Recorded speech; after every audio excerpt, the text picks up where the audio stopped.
hump day going? So far, it's humpalicious. Humpalicious. I feel like the Black Eyed Peas are going to come after us for copyright here. All right, here we go. All right, just wanted to make sure we were actually live. So good morning, everybody. We are actually live, episode 320 of the Skillz Show. Yep. Today, we're going to be chatting about serving as a guide for the kids. We've seen a couple questions come through over the past few days or so where people are asking about different versions of the same question. What happens when a child is not ready to come on the mat for the first eval? Maybe they're scared or crying or fearful. What happens if a child comes back after a long break, maybe because of pandemics or just family challenges, and they come back in and they know they're not where they're supposed to be? How do we encourage them to keep moving forward? So it's all about this encouragement of taking a step, whether it's a step back so that you can gain perspective, a step forward so maybe you can step on the mat. So it's been a lot of questions around this topic. So we want to chat a little bit about how we influence kids to step on the mat and what happens when they go home. So that for one of the questions was about weight gain in a child over the past year. How do you have a positive influence on that child so that those healthy choices go home with them? Hold on, let me switch it to there we go. I got to have my background there so we look all fancy. So let's talk about like that child coming in for the first time first. When a child comes in, I think for an eval, I think the first thing that we always ask when these questions come up is, how old is the child? Because I'm going to speak a little differently to a 12-year-old or a 13-year-old than I am to a 3 or 4-year-old. So I know like when the 3-year-old comes in, they tend to be a little fearful, and mom will tend to say, oh, they're just shy. And one of the first things we talk about is, okay, so they're a little fearful, but let's not label them shy. Shy is, it's a specific set of conditions, and we don't want to reinforce that in the child's belief of themselves. We want to get them past that. So why would I tell them, oh, you're shy? So I think this starts to get into like attachment theory. Yes. Where the child is, that younger child is a little hesitant about this big, scary new place, about you. I mean, I'm 6'2", 6'3", big, scary dude. And I think what tends to happen is both parents and instructors try to push and pull that student onto the floor, which causes the child to pull back even more. And John, I know you are the child whisperer over there. That title will never go away. Nope. It's not, is it? Nope. So let's say you have that young child come in. They're a little hesitant to get on the mat for their eval. What are some steps that you might take to encourage them, to influence them to want to come on the mat? So if we do our homework right when we're talking to the parents on the phone or trying to figure out, what is it that your child likes before they come in the door, right? Then we're doing our due diligence in kind of getting to know the child before the child walks in the door, right? So Mike, I'm so glad you're going to bring your child in, and that's going to be like Thursday at 5:30. Mike, can you tell me something about your child that they really enjoy? What's their favorite cartoon, or what's their favorite movie? What do they like to play with, right? That way, I'm going to do my best to, not necessarily I'm going to go buy something, right? But I'm going to do my best to get something similar to what they like. So if that does happen and they are a little timid, I've got something in my back pocket to be ready to pull out. So one of the things that we have here in the studio that's already working beautifully, balls. Kids love balls, period. I don't care what you say. Now, what we have is character balls. So we've got like boy character balls and we've got girl character balls. If they come in and they don't want to get on the floor, Mike, hey, you know what? Don't worry about it. Let us handle everything. Just go ahead, sit down on the mat and have them sit with you. Myself, along with the lead teacher, or the lead teacher along with the storm team member, they will just sit there and play with the ball, or they will do a mimic class like they will do with a child. That way, the child gets to see what's about to happen to them because they're shy, they're timid, whatever you want to call it, due to uncertainties. They don't know what's going to happen, but when you make it clear to them and you're able to really just open their eyes about with how much fun they're going to have, man, they will bounce off that lap of yours and get on the floor in a heartbeat, and it'll be a win-win situation. Absolutely. I came into the office yesterday, and I saw Heidi at the we just have a big conference table. We don't have a desk. She's sitting here at the conference table with her laptop watching some new cartoon. And I was like, what are you doing? And it was one of those things where she had a parent call up and they said, oh, he's a little hesitant, a little shy. So she dug that information out. We do that in our screening, just like John. I want to know everything about that child before they walk in. So she was watching the child's favorite cartoon because she'd never heard of it. And she wanted to make sure not just that she said, oh, I like this cartoon. Do you like this cartoon? She was actually able to then get in there and, we use the balls too. And what we try to do is we find out the child's favorite color and things like that cartoon. So now I'm going to use the example of like Power Rangers. I guess that's more our generation, though I know kids still, there's been a big resurgence of Power Rangers lately. If the child says that their favorite Power Ranger is the Green Power Ranger, I'm going to make sure that I have the green ball out so that we can say, all right, now I've got my Power Ranger ball because I'm the Green Ranger. I want to be the Green Ranger. Okay, here, you take the green ball. It's like that connection that's something they already know and something that they're already passionate about. It really, really helps. And I think the other big thing that you guys should notice is none of this has had anything to do with martial arts yet. It's one of the things we'll do. We had one student, our record for trying to get a child into an eval so far is like 2 months, where the parent would come back every single class. What an amazing parent, first of all, that they were so committed and so calm about it, just coming to class, just to watch, until one day that child came up to the edge of the mat and just played catch with one of the instructors. So one of those things that we'll do is, especially for the younger kids who love parallel play, is we'll do a double team with our eval process where maybe Heidi will do the actual eval, talk to the parents, guide what's happening, but she'll never step on the mat. And we'll have one of our storm team members even lead the child through. And while Heidi is talking to mom and dad, that storm team member will just come over to the edge of the mat and sit down and start coloring, or bouncing the ball, or playing with Matchbox cars, whatever it is that we learned that child likes. We have a Lego table that is like golden because it is creative and quiet, but you can parallel play it. And then you just start asking questions like, oh, what are you building? Do you have any blue blocks? It starts to build those conversations until it's time to go on the mat. And then it's just, oh, I'm going to go on the mat and play some ninja classes. You want to come with me? Now it's like, hey, we're best friends.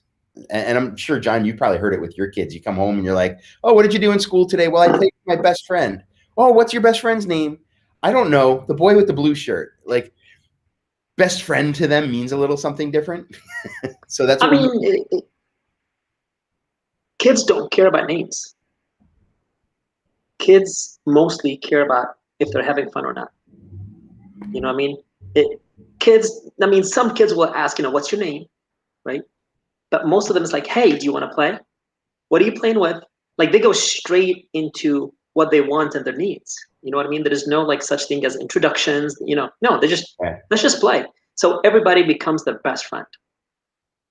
That's the person that makes them feel good at that moment is their best friend. There's a lesson in that somewhere that we could probably learn as adults. Yes, especially in today's world. Yeah, for sure. I think it's also important that sometimes the child just won't be ready, and that's okay too. We want to make that a positive experience. So, we'll quietly prompt mom and dad like, hey, if this doesn't work out today, it's okay. We'll try it again. Don't make a big deal of it, because we don't want to tie negative emotional associations to that event. Yep. Even if they didn't join class, they should have met some cool new people, seen something that they can talk about with grandma, and that's it. And then maybe they try again next class or next month or, whenever it is. So we try to keep it really positive. Even on the way out, if child didn't sign up, didn't even step on the mat, oh, little Johnny, I was so happy to meet you. I can't wait to play with you again. And just leave it really simple. Do you know what works when that happens? Oh, John's got that look about him like he's about to drop something. I mean, I know you and I get a lot of those, right? But if they don't step on the mats, we give them one of these. Oh, yeah. And we tell them, hey, you know what? I know today, like, you wanted to have fun, but you couldn't quite, come on the mats and have fun with me and play with us. So this is our ninja. And this is a ninja tattoo. And all of our awesome ninjas, they get one when they play. So right then and there, they're going, should I get on the mats or should I not? Yeah, so kids love stickers and tattoos. Yeah. So it so far it's been working 75% of the time. So a nice thing, I got this from Rich McElmoyle. When he does fairs and events and stuff like that, he doesn't do the standard break a board, come in for a mini lesson. He actually brings them in, sits them down, and puts on that tattoo. Doesn't give it to them. He actually brings them into his tent. Oh, we lost John there. He brings them into the tent. He puts the tattoo on them, and it takes like a minute and a half or something like that for the tattoo to actually set. And during that time, it's a very non-aggressive way to actually sit there and chat with the child, to be down on their level, making that eye contact, physical contact. So we're building that oxytocin, the dopamine of the tattoo, and really breaking the ice, making things happy and feel good. And of course, at the same time, as I'm down with the child, I'm speaking up now to mom and dad, really preparing them. Oh, here he comes. Let's get John back in here. 3, 2, 1, and magic. I don't even know what happened. You know what happened, man? Your ninja vanished on you. Took you with him. Yes. As I was just saying, how Rich brings them into the tent and spends like the minute with the sponge on their hand, down at their level, making that physical contact, breaking the ice, and really now they're in his space too. So it makes it a really non-confrontational way to draw them into his space, where of course he has literature and some team to talk with, and one of the team talking with the parents. So that's another way to, like, if you're at an event and you have a hesitant child that maybe is afraid to break the board or afraid to take the class, just bring them in, sit them down in the shade, put that tattoo right on. Guaranteed minute and a half where you get to make friends.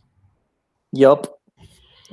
So for the older kids, this can be a little bit easier. I tend to talk to my 7 to 9-year-olds and my 10 to 14-year-olds a little more like they're adults. I bring them into my world, of course, with modifications because they are 7 to 9. But they really appreciate when I have conversations with them. One thing we don't want to do, regardless of age group, is speak at them.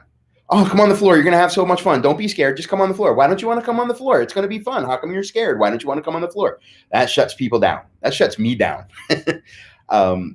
So, with these older kids, if they're a little nervous, ask them, ask questions. It's the same as drawing them into your play, where you can now ask them. We could do like some mood induction, which is a technique we learned in the CPNS course, to get them to feel confident even before they come on the mat. Those kids respond a little better to conversation. For those younger ones, though, you got to be slick. So let's talk about that other aspect of it. That's an influencing kids into our space or influencing them onto the mat. What about like those kids that, like the one that stuck out to me was the child who came back and they were used to performing at a certain level, but they'd lost some ability, lost some physical fitness. And even though like mentally they were there, they just weren't ready to get in and go forward from where they were. And I think one of the keys there is, first of all, setting objective goals in class to get you back where you are. Not a big deal. But also like sending that home. How do you influence those kids to, or I guess in many cases, how do you influence the parents to help the kids to stay on fitness goals, to stay on nutritional goals. I know especially we as Americans are so time crunched, it can be really difficult to take the time. That's why they bring the kids to us. Yes. What are the tips that you're using to influence parents and kids at home? It's not so much of tips, Michael. It's more of understanding what their body and what their mind is going through, as they come back. So for example, if they're anywhere from 8 years or older and they're coming back, returning at any given age, there's a few things that we got to keep in mind. One, have they hit puberty? Because once a child hits puberty, their body grows in a way, their bones grow in a way different than their muscles, different than their mind. You've got a lot of hormones that's being developed right now. So a kid that left you at 6 years old, say skinny, scrawny, fast speed, dashing kid, right? All of a sudden is like, boom, right? Is no longer flexible, is gaining weight, whatever the situation is. So we don't want to take that and just, focus on, what we tell them is, hey, you know what? I am so glad you came back. And I'm so glad. I don't care what you remember and what you don't remember. What I'm super excited about is that you guys are going to be on the floor with me. And I'll also let the parents know based on their age, have you noticed this? Have you noticed that? Have you noticed this? Have you noticed that? And then I'm just speaking pure puberty right here, right? And I'm not necessarily saying like puberty, because every person is different. And, again, it is that pre-puberty stage that really determines how they're going to do things in class, right? So we keep that in mind, especially, like I said, 8 years and older. And everybody's probably who's watching going, 8 years? Yes. Look at the latest studies. Yeah, kids are going through puberty so young these days. It's been blamed on hormones in milk. It's been blamed on, the government's radio waves and contrail. Whatever it is, kids are going through puberty pretty young these days. And again, yes, we're going to talk about nutrition. We're going to talk to mom and dad about proper ways of doing things. But the one thing that we want to focus on is them coming back to class. Number one. Number two, as we try our best not to really correct the newbies when they first walk in the door, because when you're correcting a child, as soon as they try to do something, you're turning them off, right?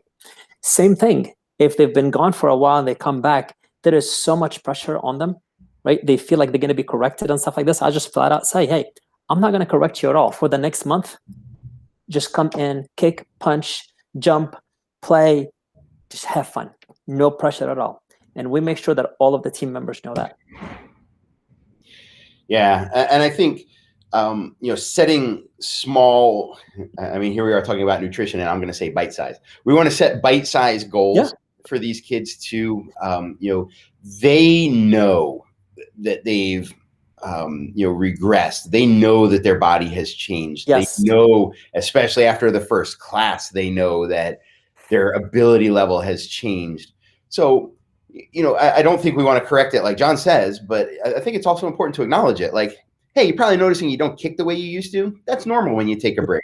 Yes. Here's something you can do to help get that back. And I think it has to be, we like SMART goals, those specific measurable types of goals.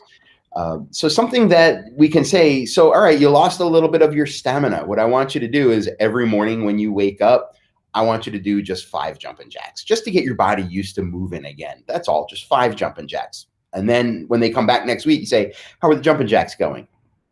Oh, that was too easy. All right, that's fantastic. Since you met that goal, not since that was too easy, since you met that goal already, here's the next step. So you're showing progress. The next step is now, after you do 5 jumping jacks, I also want you to do 5 push-ups, because when your muscles are stronger, they'll work a little more efficiently. So now every morning you're going to wake up, do 5 jumping jacks and 5 push-ups. And we just keep building those really challenging but easily attainable, which sounds opposites, but it's really not. Those goals that they can meet. And it starts to build all that dopamine as they achieve goals. You get the endorphins of the movement. And then if it's something you can measure, I love taking measurements. So I would not necessarily pop a kid up on a table and measure his waistline and whatever. Kids have enough stress over body image as it is. But I would measure like their ability to perform something, especially if it goes in line with your skills stuff. We've talked in the past how we use those, like the extra 3 stripes for when maybe a child technically meets all their things to graduate, but you just know they're going to get eaten alive in the next class. And maybe we have those 3, like we use the brown tape that comes in the pack because it doesn't go with any of the stripes. So we come up with 3 objective goals. When you earn your 3 brown stripes, then you're able to move up. Something like that might work here too. You know, when you can come in and show me 25 push-ups, you'll get the first brown stripe, but I only want you to start with 5. You know, and those really measurable objective goals provide such a sense of accomplishment. And I think that's the most important part when trying to extend our influence home is they need to feel good doing it.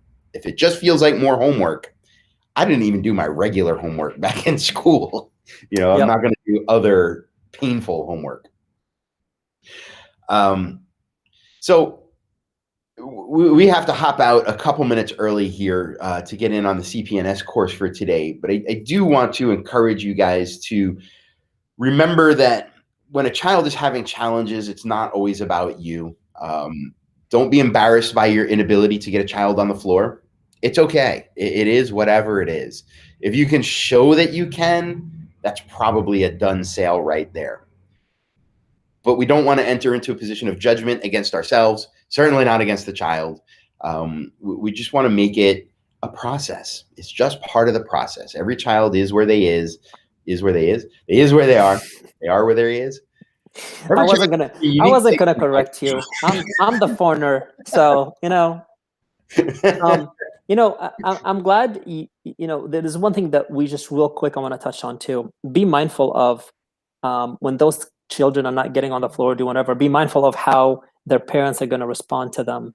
Okay, just make sure you let the parents know from the very beginning that you are in control of the situation. Michael, I totally understand as his dad, like you want to tell him what to do, but because we're here and we're trying to connect with him and we're trying to break the ice and all that stuff, just let us handle it. Because I don't know how Michael is going to act. Michael could be like, you said you want to be a ninja and I brought you to ninja school. So now it becomes a very... If you don't do it, we're going home. Yeah. It's like defeats the purpose. Yeah. So don't, make sure that you're in control of the of that room. Yeah, and that's a good thing to have in place anyway. Even if you have a perfectly confident young child comes in, is letting the parents know, like, this is not a pass or fail evaluation. We're just trying to see where he is. So while I understand you're going to want, and we don't wait for them to do it, we tell them right off the bat, we understand that you're going to want to coach and encourage your child from the sidelines. However, it's not whether they can do it or not. It's just how they do it. I just want to see where they are.